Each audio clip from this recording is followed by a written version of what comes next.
Oh, it's our weekly catch up. Catch up. Yeah, I love that. Every week, every Wednesday, new episodes of the Jeremy Show That's Unplugged right. Yep. dropped. My best friend in the world, Todd Chambliss, joins me every week. That's me. Me, Jeremy. So we are brothers from another mother. We are. We often have people say to us, "Are y'all real brothers?" Because we cut up. Maybe. Part of it. Are you worried that you look a little like me, or what's going on? Might be the way around, actually. Yeah. You have to worry about that. I mean, come on. No, I think it's fantastic. But we have fun, and we're glad that you are along for this journey. Podcast number 16. We made it. We're going to have to do something big on the 20th. I think so, yeah. Can you give me my prize? Your prize? Right over there by you. Right over there. Oh. On the, on the pillow there. Oh, the prize. Oh, I'm sorry. Yeah, we have to go and revisit this, don't we? Yeah. Ladies and gentlemen, starting the podcast. If you're watching the video portion of the Jeremy Show podcast. Smells like The Price is Right. Smells like Bob Barker. And that hair jelly probably used. And let me tell you something right now. Yeah. This is a nice, expensive pillow. It's nice. You can tell. I have not slept on it yet. My grandmother leaned up against it when she was in the studio last time. Yeah. She leaned up against it. And did she feel better, or did she feel the sting of death that's encased in that pillow? Because it is. Man died on that. No, I think she enjoyed it. She's got some sciatic problems, okay. So she used it. But yeah, I've gotten a lot of messages about this pillow. And what kind of messages have you gotten? Well, Jeremy, I wish you hadn't said that. You're weird. We know that. What else do you go through? Yeah. You go, and let me tell you something right now. Outside our studio window, you can see my neighbor's house. Mm-hmm. This one over here. Yeah. Right. Now the trash came yesterday, but before a couple of days, I drove by and I saw a nice pair of Nike shoes in the trash. Men's shoes in the trash. Did you grab them? No, but I almost did. What is this thing with dumpster diving with you? My dad did that, but my dad was 87 when he passed away. You know what? I don't know. I know that it's a very big, it's taboo. Yeah. But really and truly, I love going. I grew up going with my grandpa on Saturday mornings to garage sales. Which is the same thing. And I loved it. I still it's love. It's just not in a trash can, but it's very close to it. Yeah. I mean, it's one step away. Somebody else's trash can, but right. It's put out instead of put out. Yeah. Yeah. It's not in a trash can or, whatever. Yeah. It's, Bob Barker. You sit right over there. That's so terrible. Got a Legends pillow. Not everybody can say that. Yeah. But yeah, I have no problem going down the alley, and if something is set out that looks cool, I take it out. I'll do it. In the alley, not in the trash can. Yeah. That's one thing. But if you've got it near the nasty bananas and all the other garbage in there, I'm not going to put on shoes. I'm certainly not going to go and put a man's death pillow on my bed. I mean, hats off to you for doing it, but I can't do it. I got in trouble. With who? When I was a kid, for dumpster diving at someone's famous house. I was probably... Way to bury the lead. Sorry, as we were talking about this... What happened? I was 16 or 17, and I had my brother, maybe sister, and a couple of my friends in the car with me. And we went by Troy Aikman's house. He was living in Plano, Texas at that time. Troy Aikman, the former quarterback of the Dallas Cowboys. Now he's a TV commentator for ESPN or whomever. So, yes. Went up to his house, and I thought, there's his trash. I'm going to go through his trash. That's so weird, man. What I did not know is he had a 24/7 security guard posted up. Did the person come out? He came out. I was digging through the trash to see what famous person stuff that I could get from Troy Aikman.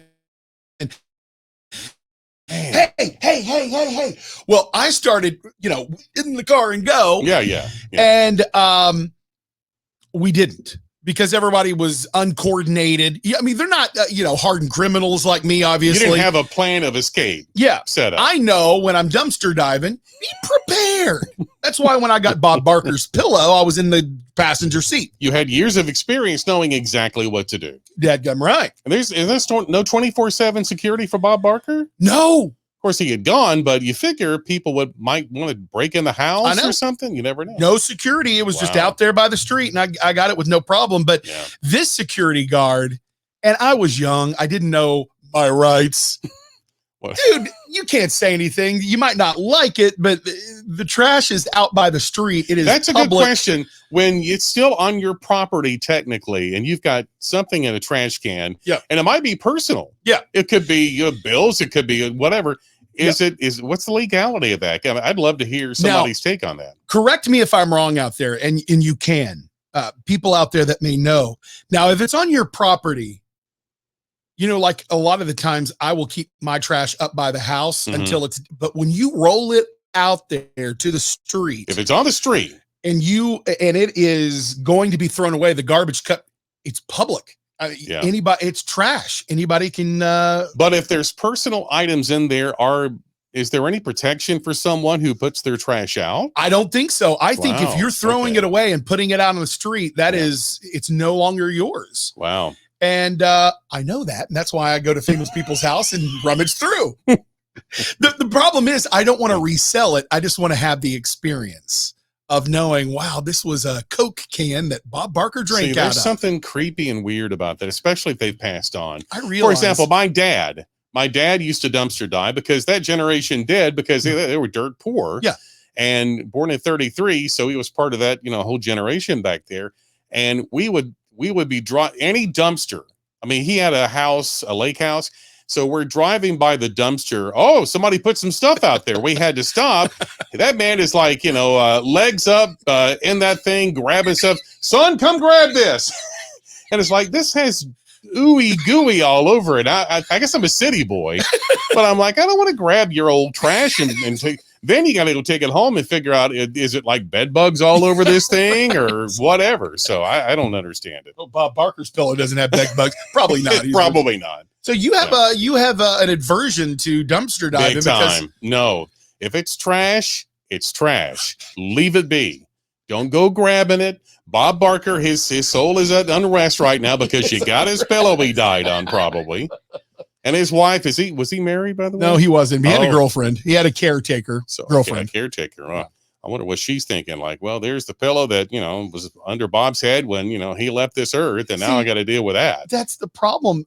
I don't know. There was another pillow in there. And in my mind, I missed out on the opportunity to actually have. Or maybe God was directing you away from that pillow. See, there's a mark on that one. Is that mark? Is that like what happened after he died? That mark that came out, or is that from his girlfriend's mascara? We don't know. Let me smell and see if it's any drool. No, that might have just been from the trash can. Excuse me. Whoa. Yeah, that might have been a trash can. Yeah, maybe. But I don't know. Yeah. That's just who I am. You got to love and accept me or not. Well, I'm certainly not going to stop being friends with you, but I'm not going to go to the dump and go, like spelunking or looking around for stuff, getting ropes and going down into the heap, looking for pillows of dead people that were famous. I can't do it. I have complete FOMO because I did not take those Nike shoes from the neighbor's bin. I'm really thinking like, is that a big thing, by the way, FOMO? Because my wife used to do that, and I had to think, fear of missing out. I know what that means, but it's like, that's what the kids say. What the kids say. All right. But it's a real thing because I could have they looked nice. And you know how some people are. They're like, well, I've had them a week. I don't need them. Yeah.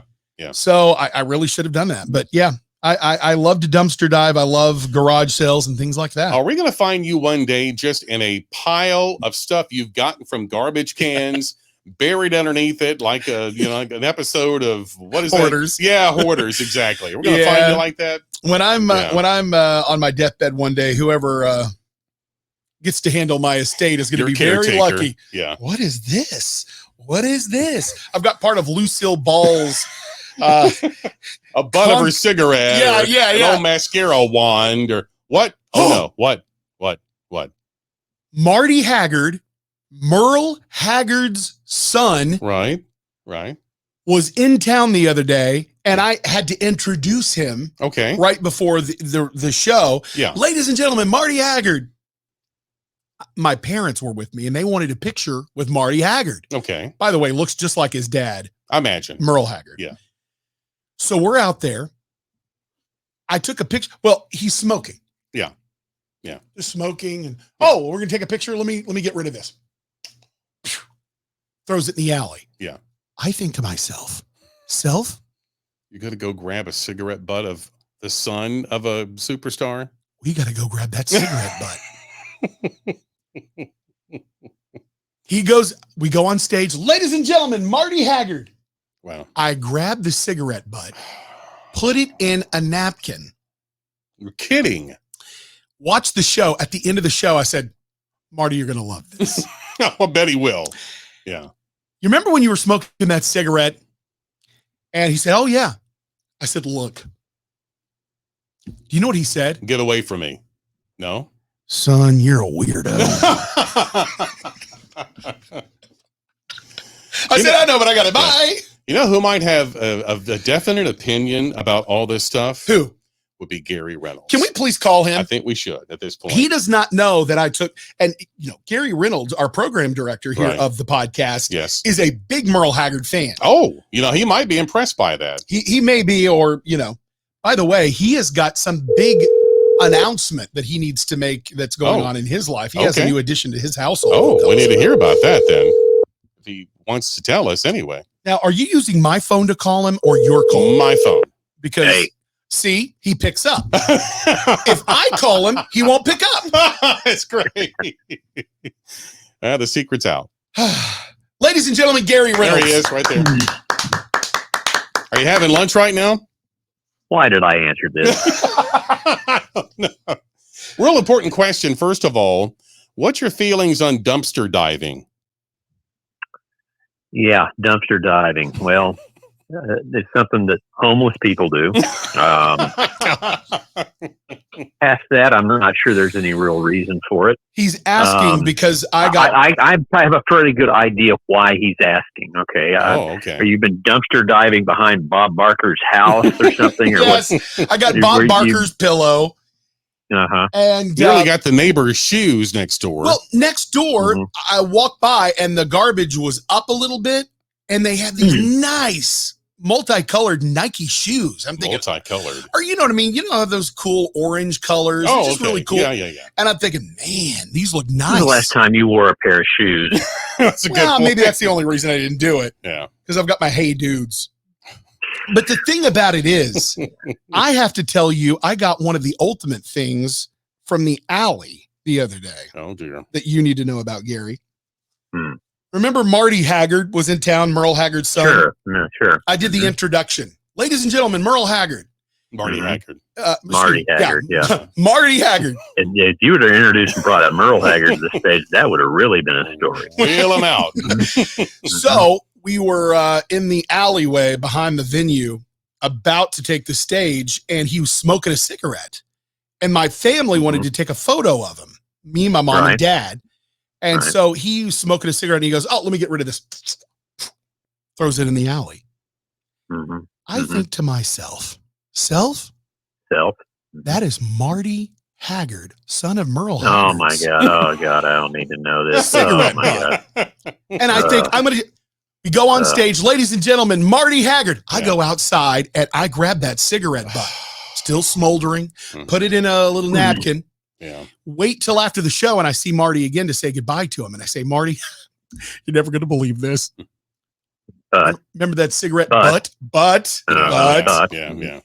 Look, I took it. He goes, son, you're a weirdo. Is that what he said? That's what he said. Hard to argue with it. But I got it. It did. So that's what we're talking about. My horrible need to grab onto things of famous people, and even people that non-famous that have things cool in the trash can, like my neighbor. I'm against it, by the way. Gary, we wanted to ask you. We wanted to ask you about your new addition to your household. Yes, matter of fact, the new edition, we took that new edition out with a friend of ours, the dog, today, and they kind of frolicked around a little bit. It was kind of dicey for the first few minutes. Little barking thing going on. The other dog was not quite certain, but ended up being okay. And now he's crashed out on the floor. He's done for the day, I think. Ladies and gentlemen, Gary Reynolds has a dog. I can't believe it. Has a dog. His name is Dallas. He is adorable. It's a German Shepherd. I mean, those paws are gigantic. And ears. Any unnatural activity go on between those two dogs there? Well, it's funny you say that because Dallas he's a big puppy. Boy. All right, and I think there may be a little because it's a girl dog. Oh dear, some chasing going on, Not that makes any difference these days. Well, that's true. Yeah, that's true. It's a different world now. Yeah, all right. Yeah. So that's true. It's a valid point there. He got a little excited, did he? Yeah, yeah, but then they were chasing each other. So it was all in good fun. But fun. Dogs being dogs, chasing them around. See. Yeah. That's what they call it. I see what happens here. Well, we are so excited about Dallas, the edition, and maybe next time on the podcast, because we also video this and you can watch it on our YouTube page. Search Jeremy on the Air. Maybe he can bring the dog next time. You could all see it. There you go. On the next podcast. Sure. Yeah, maybe. Do you have anything that you put anything in your trash there out back? You put anything interesting in your thing? Do I? Yeah. No, not really. It's very boring. And if I did, I certainly wouldn't be telling you guys. Well, okay, that's true. So like Lorna Doone wrappers or something, sandpaper cookies, quality cookie. Why do you got to go hating on Lorna Doone? Nothing wrong with them. They're good. I want sandpaper. I'll go to Lowe's and I'll pick up a big stack of it. I don't need that. Lorna Doones. Yeah. Back when we were all work together at ABC Radio Network, we would all go to the vending machine. Didn't know you could get them at Lowe's, but go ahead. Yeah, I'm sorry. But they are at Lowe's and Home Depot. They have them in the checkout. I think about you all the time. Yeah. But it's weird because we would always go. We'd get Snickers. Todd and I would get real candy, Reese's Pieces. Right. Hey, I'm busy. Y'all go get me something. Get me some Lorna Doones. Lorna Doones. It's like you can't drink enough water after those to get your feeling back in your mouth. It's like, sure. Like eat some pecan sandies too while you're at it, and just go ahead and have a bunch of sand in your mouth. But that's just me speaking. Oh, Gary, hating on Lorna Doone. It's just sad. It's just sad. Yeah, it is. Thank you for coming on the podcast. And Todd, I hate to break the news to you. What's that? He's going to be hip to what we're doing now. And now he's going to start Jeremying you when you call. He won't pick the phone up. No. Doggone it. He's now going to know, it's Jeremy. It's Tuesday around middle of the day. Looks like, I'm not going to pick that phone up. So we better get the good while the getting's good. That's it. All right. Yeah. Get while the getting's good. Yeah. All right, you boys be good. Bye, Gary. Thank you. Bye. Gary Reynolds, everybody. Hey. Nice job, Gary. That's the GRR program director. Yeah. Well, before we go. Yes. Anything going on in your life? Yes, a couple of things I'll bring up, and I don't want to belabor the podcast for my rants, but I love to rant. And we love every Wednesdays because of this. This is what it's for. All right. Talk to us. I am a big Apple fan, love the iPhone. I typically get one every year or two or three or whatever. Yeah. The new iPhone 15 just came out. Okay, yeah. With the new titanium case, and you've seen ads all over TV. Now, does this mean that you don't have to have a cover for it? You're stepping ahead of me. You're stepping ahead of me. Oh, yikes. And there was a report that came out that said that the phone repair industry, $4 billion a year. Now, see if I can show this. I don't want to show Gary's number to everybody. If you see the kitty cat there, that's one of the kitty cats. This phone has no case to it. It's always impressed me that you have been able to walk around with no case, always. And me, I mean, look how beat up. Would you hold that in front of your camera? Yep. Again, if you're watching the Jeremy Show podcast on YouTube, it is, you see it? It's bad. See, my thing is this. I drop mine enough, and I have a little phone screen protector on there. Yeah. The reason why I buy insurance is so that if something happens, I can get it fixed or replaced. Yeah. Otherwise, why, if you're going to say, oh, we've got the brand new titanium case, you cover that up with the phone case. So Yeah. it could be any phone in the world. See, this case, I like the blue. Is it blue? I guess it's blue. I like the color of this. And I've always been impressed with the, just like the way that, it fits in the hand really well. Yeah. And putting a case on there is this big, bulky thing. And you're struggling to get out of your, what's the point? It's like, my wife has a case, but she keeps, I think you do too, like debit cards and all that kind of thing. Gotta have my little wallet. I'm not trying to bag on you, but a man keeps his stuff in a wallet, not in the back of the phone. That's what a man does. That was really mean, and I'm sorry. But my wife, she's girly. She likes, the puppy dog tails and kitty cat whiskers. Pillow fights. Yeah, pillow fights. That's another podcast. And a team bead and all that kind of stuff. But she puts the cards in the back because that's what she does. Me, I'm a man. I got a wallet and I got a phone. That's all. My key to my car, my wallet, and my phone. Maybe I'm ready to go. That. Maybe I should take the thing off and get a wallet like a man does. That's what a man does. It looks weird though. Yeah. That would be nice. Well, so you can do that with the new 15? What? Is it? Oh, well, yeah, you can buy a case for it. You mean case or no? Can you, is it supposed to, this new thing that it it's going to be just as easy to break as any of them. I'm way too clumsy. I would love, for people like you that feel more safe with it. I understand. Me, I don't like it. I'm not going to do it. So there's my rant for the day. Well, I want to get the new phone. I don't need it, but don't need it. This is a mid-level one. I think they improved. They did the case. Always a better camera. I love the lens. Always better battery, but that's every single one. Wait till the 16. That's what I'm doing. Wait till the 16. I got to pay this thing off anyway. I know. How long until the 16? Another year? Another year. September next year. Okay. Yeah. And you love gadgets. I know this is hard for you. My gosh. Yeah, no. It's like, and everybody around me, I got the new one. You're like, but no. You got FOMO now. I do. You got FOMO. Of it, yeah. You know what I say? No. Our motto. You see the shoes hanging out of get them. You see Bob Barker's death pillow? Get it. What if they went and murdered somebody in those shoes? You want that conscience on your conscience? No, I probably don't want the evidence. But maybe that. Don't. Check it for blood and stuff. And if you see any, blood on there, you probably don't want to get it. But go get it if you want. If you don't get caught, hey, what do I care? Just don't go to Gary's house. I mean, that's going to be trouble. All the Lorna Doone cases he has there in the. I wouldn't tell you, clowns. We love you for listening. Hey, you can get these podcasts wherever you download podcast every Wednesday. I mean, it drops at 12 a.m. Wednesday morning. So wake up at midnight. Be ready for some fun. Be ready for some fun. The Jeremy Show podcast unplugged every week, and also the video. On our YouTube page. Video's good. At Jeremy on the Air. I like it. Love you guys. See you next week. See ya.